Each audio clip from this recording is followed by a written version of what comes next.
So as you're probably all well aware, the folks over at IK Multimedia have just dropped their latest 1.10 or 1.10, however you want to say that, update for Tonex. And this has introduced batch processing, a whole new modeling engine, better quality captures, although, I mean, the old captures were really, really great to begin with, but that's a different topic because there's a whole new way of creating the tone models now and using batch processing, and there's a few little tricks under the hood. I want to take you through the whole process and kind of the process that I use when making tone models with this new update. So first things first, as I showed in my other video today, we have our Tonex app, and we no longer have any other tabs up here. We just have a home tab. It's just Tonex app. It's Tonex player app, basically. It's going to be where the tone models are going to be loaded in.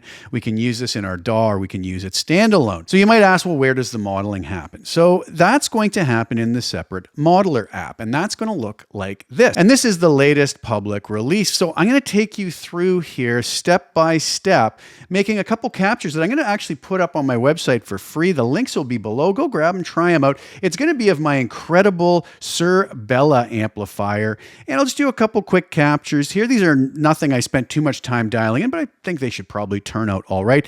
I do have a full collection available now, trained on this version 2 modeling, and that's the Suhr Bella Double Cream Ultimate and DI collection. There's a bunch of collections actually at different settings on the amp because there's 22 and 44 watt settings on this amp. Anyways, the links are below if you're so inclined and want to grab a copy of one of those.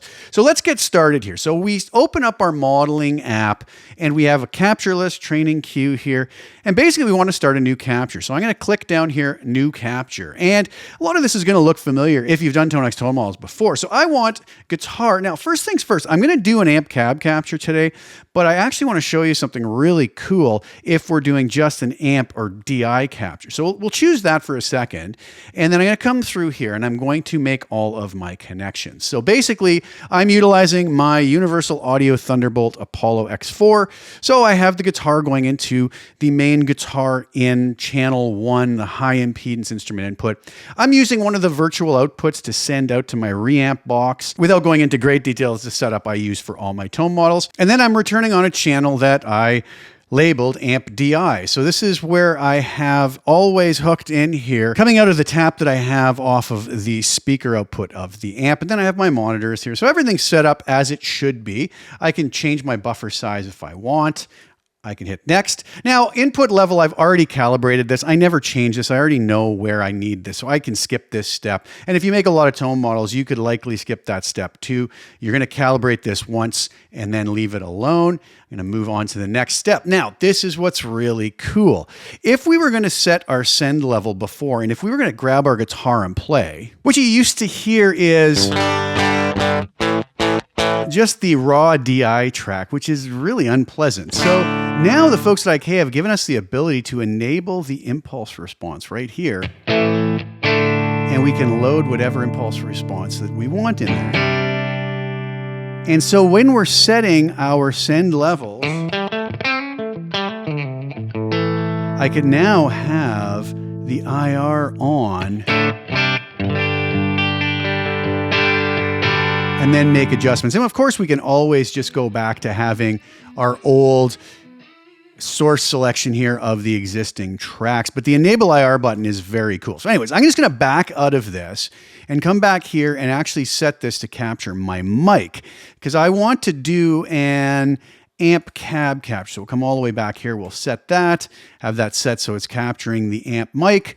So I'm going to come through here. No need to enable AIR anymore. In fact, I can't even do it anymore simply because it's no longer just an amp or DI capture. So I come through here and then I can set my levels for what I need coming into my Tonex app for capturing.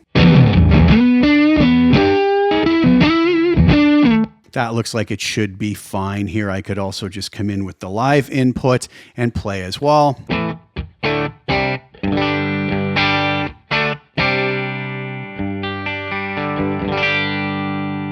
So we're all set. We can hit next. And now this takes us to where the capture is actually going to happen. And the really cool part about this now is as I'm capturing it, I can load in the metadata to save some time. So I'm not going to do that right now. We can pick a skin and whatnot. I'll do that after the fact, but I am going to let you hear the whole capturing process as it goes along. So let's do that, and then we'll come back and take the next step.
All right, that's it. You'll notice here that it tells me my capture is now ready. You'll notice as that was going along that you saw on screen me filling in the metadata, so it's all ready and set to go. Chose my skin, so I'm going to hit save, and this is where we get taken to next. We get a little green check mark, JS Suhr Bella free 1. You can now return to the main view or start a new capture. To train this capture later, just add it to the training queue from the main menu. So I could auto start that. I don't do that. I'm actually just going to capture all of my tone models in a row and then batch process them after. Another real cool feature about this particular new update. So I could go back to main view, and the capture list now has that tone model we just captured. We can edit the name if we want. We could trash it, or we could archive it, or we could send it to the queue to start training. I'm going to show you a cool thing for training though.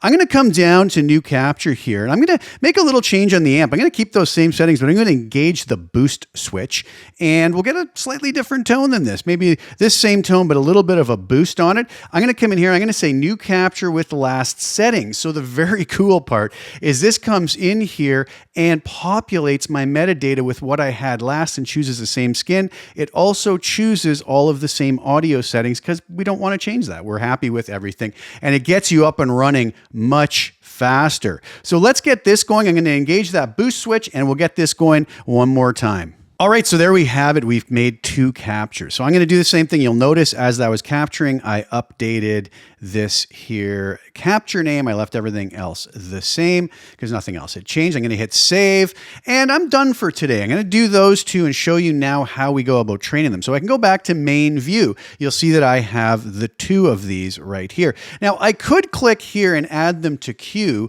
simply because I want to start training them. The issue is I am on my Mac mini computer with an M4 Pro, no NVIDIA GPU, so these aren't going to train as quickly. So I have an RTX 4070 based Windows computer that I always transfer these to. So just because I added them to the queue doesn't mean anything. I can just move those back to the capture list by hitting the little arrow. We would want to be careful not to hit the little garbage can there.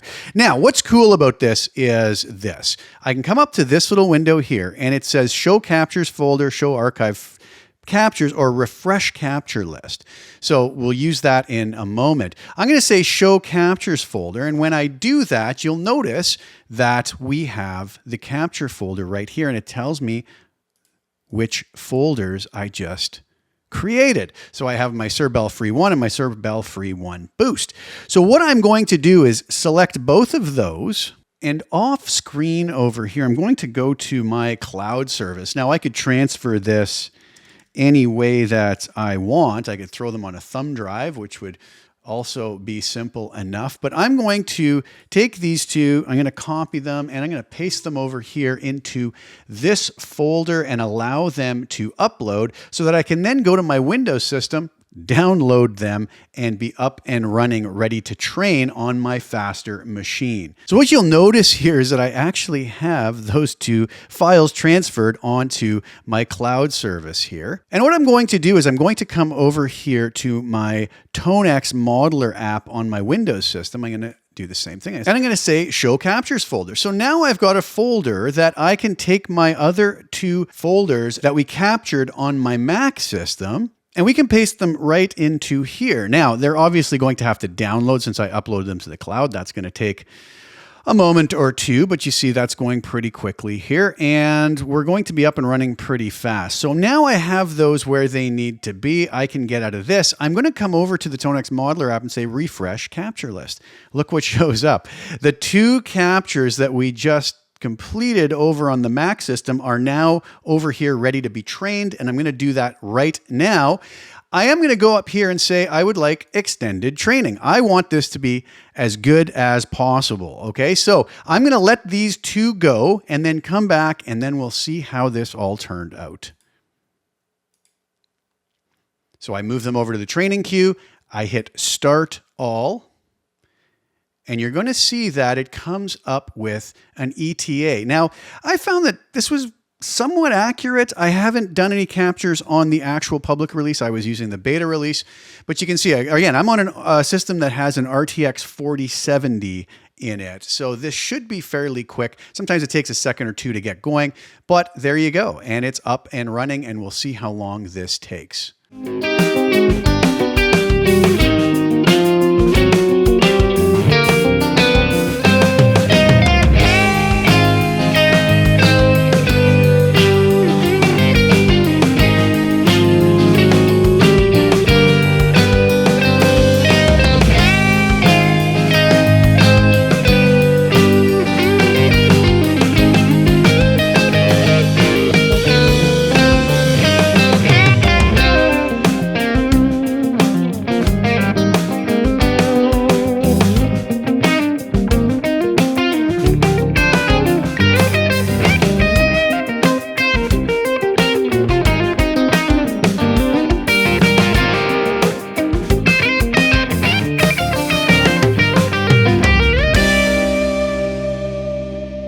All right, there you have it. I actually ran a stopwatch on that last tone model, and it came in at exactly 4 minutes and 39 seconds.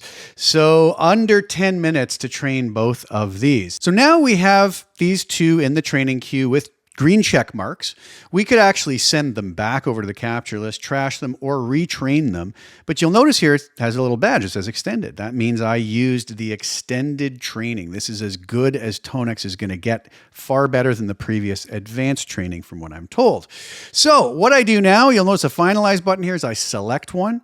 I hit the finalize button. You'll notice up here, I can go through and play through it. I can decide to listen to it. I'm not set up on this system with audio in a manner that you're going to hear it, so we'll just skip this. But if you're set up in your studio, you can most certainly A/B between the real rig and the tone model.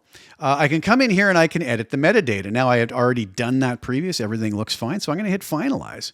So it says, would you like to go to the Tonex app, Tonex editor, or main view? I'm just going to go back to the main view, and I'm going to finalize our second tone model. Same ordeal here. I'll just click through this. I have everything all set, and we go to main view. All right, we're done with Tonex Modeler. So basically that part is done. We can get out of this. And when we open Tonex app, and I could have done that right from Tonex Modeler, what we'll do is if we come to our tone model list here, I can say date added, scroll to the top, and look at that. We have these two tone models right here. So what I'm going to do is I'm going to save those two as presets, just so I can transfer them back over to my other main studio system so we can actually listen to them. This computer is only set up for training. All right, so here I am back over on my main audio system, and I've got my Tonex app open. I've created a little preset folder called JS Suhr Bella Free v2.0. I am going to drag in the two presets or tone models that we just made over on my other system. And let's do this. I'll add sort of what my default settings usually are when I create these. Let's add just a touch of reverb just to give it a little bit more life. I'm going to put the compressor on very subtle and low just to get some volume in post. And these aren't really high gain, probably don't need a noise gate, but I usually throw it on there just for the sake of it. And now we're ready to give this a listen. So I have my beautiful 50s custom shop Strat. I'm on the bridge pickup.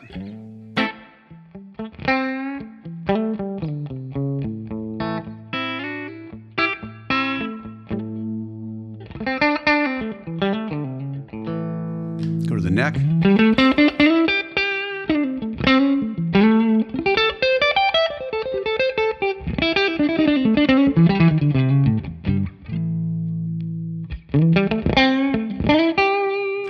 Beautiful, beautiful tone, and done in a much more effortless fashion than previous. So I am going to save that as the preset that it is. And then I'm going to move over and apply those same settings to the boosted version. So you can hear the difference.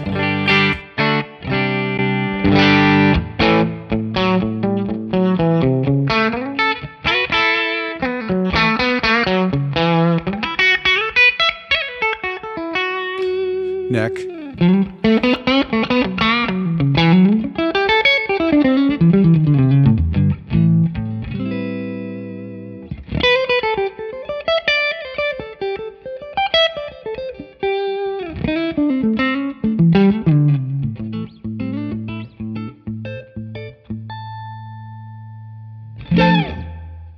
So what beautiful tones. All right, that is the whole process. What did you guys think? That was a little bit lengthy, but I really wanted to go in detail showing you what this new capture and training process is all about. And I think everybody's going to agree it is a lot better. And I, for one, am very happy about it. So I do have a whole bunch of collections. You can see them all over here. These are all version 2 collections that are now available up on my website. If you're so inclined, helps to support the channel and helps me to bring the videos to you to sort of help you get through navigating some of the things that some folks have a hard time with. But these two particular presets are going to be up there for free. Grab those, try them out, mess around with them. See what you think of the sound of those. And while you're over on the site, maybe browse around and see if there's anything else you like over there. Thank you guys so much for tuning in. I'm going to leave you today with the full demo video for my Suhr Bella Double Cream Ultimate collection. So you can hear how some of these tones work together in a mix. I really do appreciate you sharing time with me. Please like the video, share it with anybody you think would get some use or enjoyment out of watching it. Also, please subscribe to the channel. Hit the little bell notification to get notified when I put new content out. I'll be back really soon with much more on this new update. Enjoy the music on the way out and talk very soon.